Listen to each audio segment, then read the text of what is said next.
ആകാശവാണി.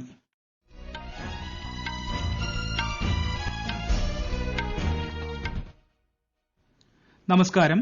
വാർത്തകൾ വായിക്കുന്നത് അരവിന്ദ്.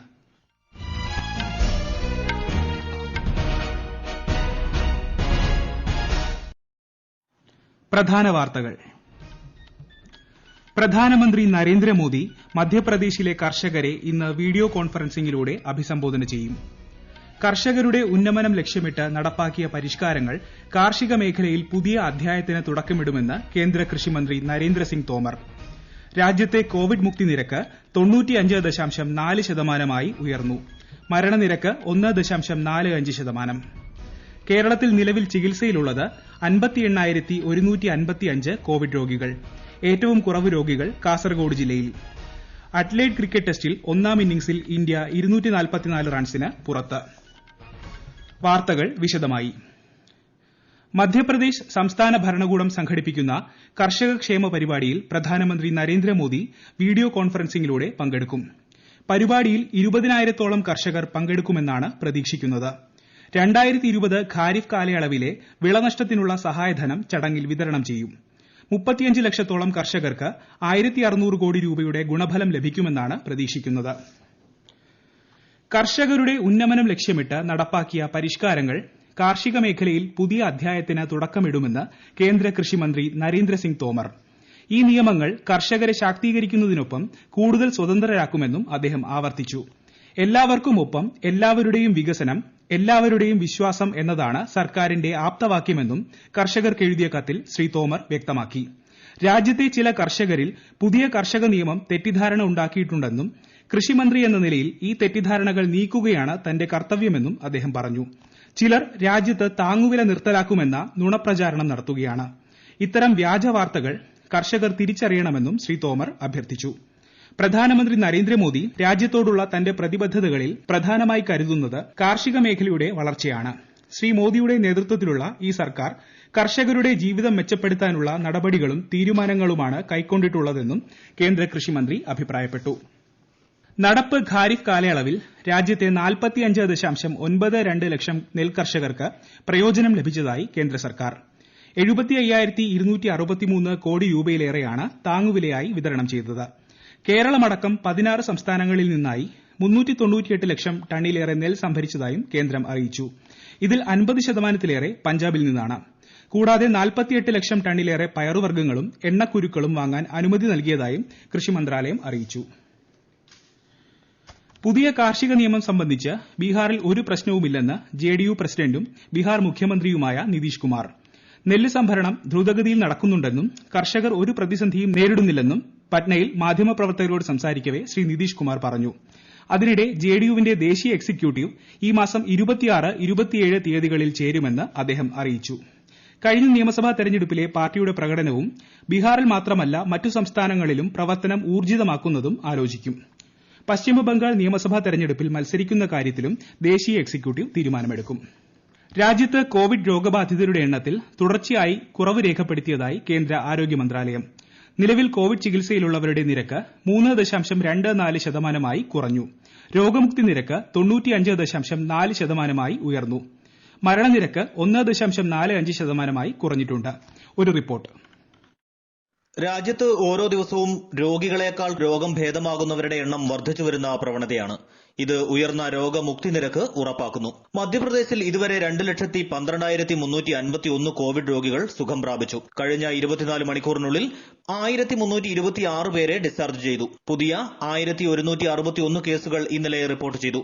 മൊത്തം രോഗികളുടെ എണ്ണം 2,27,949 ആകെ മരണസംഖ്യ 3,442 ഉയർന്നു. മധ്യപ്രദേശിൽ നിലവിൽ 12,156 രോഗികളുണ്ട്. സംസ്ഥാനത്തെ ശരാശരി രോഗനിരക്ക് 5.4%-ഉം മരണനിരക്ക് 1.5%-ഉമാണ്. ഒഡീഷയിൽ ആകെ കോവിഡ് പരിശോധനകളുടെ എണ്ണം 6.5 ദശലക്ഷം കടന്നു. രോഗബാധിതരുടെ എണ്ണം 3,25,147 ഉയർന്നു. രോഗം ഭേദമായവരുടെ എണ്ണം ഇതുവരെ 3,20,500 584 രോഗനിരക്ക് ഇപ്പോൾ 5%. കഴിഞ്ഞ 24 മണിക്കൂറിനുള്ളിൽ സംസ്ഥാനത്ത് 351 പുതിയ കേസുകൾ റിപ്പോർട്ട് ചെയ്തു. കർണാടകത്തിൽ ആകെ 11,971 രോഗികൾ മരിച്ചു. നിലവിൽ 15,495 രോഗികളുണ്ട്. 8,77,000-ലധികം പേർ രോഗമുക്തരായി. News desk Akashvani.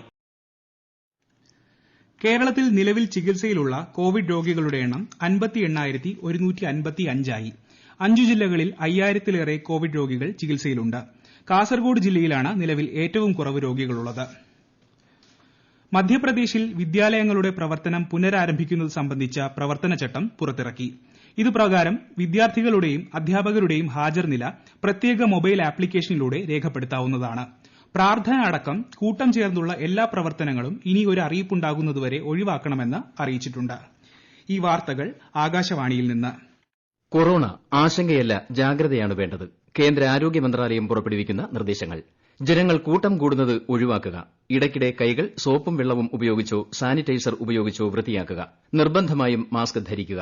പനിയോ ചുമയോ ശ്വാസതടസ്സമോ തുടരുന്ന സാഹചര്യത്തിൽ വൈദ്യസഹായം തേടുക. കൊറോണയെ സംബന്ധിച്ച വിവരങ്ങൾക്ക് ആരോഗ്യ മന്ത്രാലയത്തിന്റെ 1075-ലും ദിശയുടെ 1056-ലും ബന്ധപ്പെടാം. ലോകത്ത് ആകെ കോവിഡ് ബാധിതരുടെ എണ്ണം 7,52 ലക്ഷം കടന്നു. 16 ലക്ഷത്തിലേറെ പേർ കോവിഡ് ബാധിച്ച് മരിച്ചു. രോഗബാധ ഏറ്റവും കൂടുതലുള്ള അമേരിക്കയിൽ പ്രതിദിനം 2 ലക്ഷത്തിലേറെ പേർക്കാണ് കോവിഡ് സ്ഥിരീകരിക്കുന്നത്. അമേരിക്കയിൽ നിലവിൽ 70 ലക്ഷത്തിലേറെ പേർ കോവിഡ് ചികിത്സയിലുണ്ട്. കോവിഡ് വാക്സിനുകൾ ലഭ്യമാക്കുന്നതിന് ദരിദ്ര രാജ്യങ്ങളെ പിന്തുണയ്ക്കണമെന്ന് യുഎൻ സെക്രട്ടറി ജനറൽ അന്റോണിയോ ഗുട്ടാരസ് സമ്പന്ന രാജ്യങ്ങളോട് അഭ്യർത്ഥിച്ചു. ദേശീയത കൊണ്ടല്ല നാം കോവിഡിനെ പരാജയപ്പെടുത്തുകയെന്നും ആഗോള സഹകരണത്തോടെയാണെന്നും ഗുട്ടാരസ് പറഞ്ഞു. ഉത്തർപ്രദേശിലെ രാംപൂരിൽ 23ാമത് തദ്ദേശീയ കരകൌശല മേളയായ ഹുനാർ ഹാത്ത് കേന്ദ്രമന്ത്രി നിതിൻ ഗഡ്കരി ഉദ്ഘാടനം ചെയ്യും. പ്രതിഭയുള്ള കരകൌശല വിദഗ്ധർക്ക് പിന്തുണ നൽകാനുള്ള സർക്കാരിന്റെ ഫലപ്രദമായ ദൌത്യമായി ഹുനാർ ഹാത്ത് മാറിയെന്ന് ഇന്നലെ രാംപൂരിൽ മാധ്യമപ്രവർത്തകരോട് സംസാരിക്കവെ ന്യൂനപക്ഷകാര്യ മന്ത്രി മുക്താർ അബ്ബാസ് നഖ്വി പറഞ്ഞു.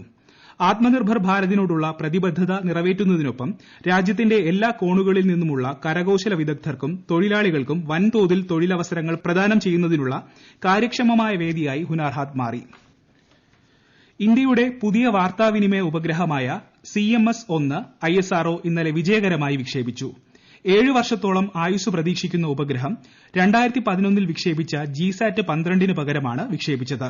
ദൌത്യം വിജയകരമായി പൂർത്തിയാക്കിയ ശാസ്ത്രജ്ഞരെയും സാങ്കേതിക വിദഗ്ധരെയും ISRO ചെയർമാൻ കെ ശിവൻ അഭിനന്ദിച്ചു.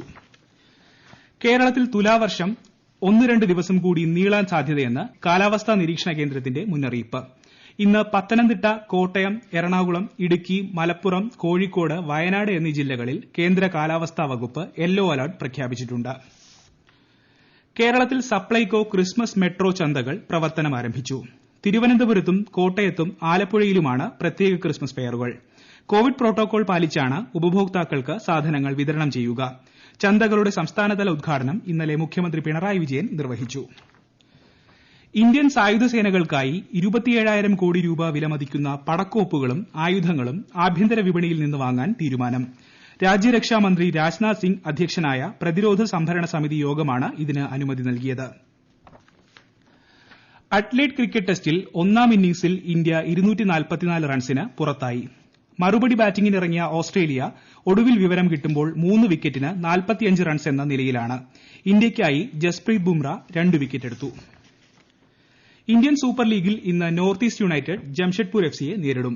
ഇന്നലെ നടന്ന മത്സരത്തിൽ ബംഗളൂരു FC ഒഡീഷയെ തോൽപ്പിച്ചു. പ്രധാന വാർത്തകൾ വീണ്ടും. പ്രധാനമന്ത്രി നരേന്ദ്രമോദി മധ്യപ്രദേശിലെ കർഷകരെ ഇന്ന് വീഡിയോ കോൺഫറൻസിംഗിലൂടെ അഭിസംബോധന ചെയ്യും. കർഷകരുടെ ഉന്നമനം ലക്ഷ്യമിട്ട് നടപ്പാക്കിയ പരിഷ്കാരങ്ങൾ കാർഷിക മേഖലയിൽ പുതിയ അധ്യായത്തിന് തുടക്കമിടുമെന്ന് കേന്ദ്ര കൃഷിമന്ത്രി നരേന്ദ്രസിംഗ് തോമർ.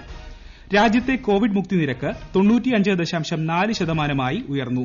മരണനിരക്ക് 1.45%. കേരളത്തിൽ നിലവിൽ ചികിത്സയിലുള്ളത് 58,155 കോവിഡ് രോഗികൾ. ഏറ്റവും കുറവ് രോഗികൾ കാസർഗോഡ് ജില്ലയിൽ. അഡ്ലേഡ് ക്രിക്കറ്റ് ടെസ്റ്റിൽ 1ാം ഇന്നിംഗ്സിൽ ഇന്ത്യ 244 റൺസിന് പുറത്ത്. വാർത്തകൾ കഴിഞ്ഞു. ആകാശവാണി വാർത്തകളും വാർത്താധിഷ്ഠിത പരിപാടികളും all India radio news Thiruvananthapuram എന്ന യൂട്യൂബ് ചാനലിൽ ലഭ്യമാണ്. കൂടുതൽ വാർത്തകൾക്കായി @all India radio news Thiruvananthapuram എന്ന ഫേസ്ബുക്ക് പേജും @AIR News_TVM എന്ന ട്വിറ്റർ ഹാൻഡിലും സന്ദർശിക്കുക. അടുത്ത വാർത്താ പ്രക്ഷേപണം വൈകിട്ട് 6:30-ന്.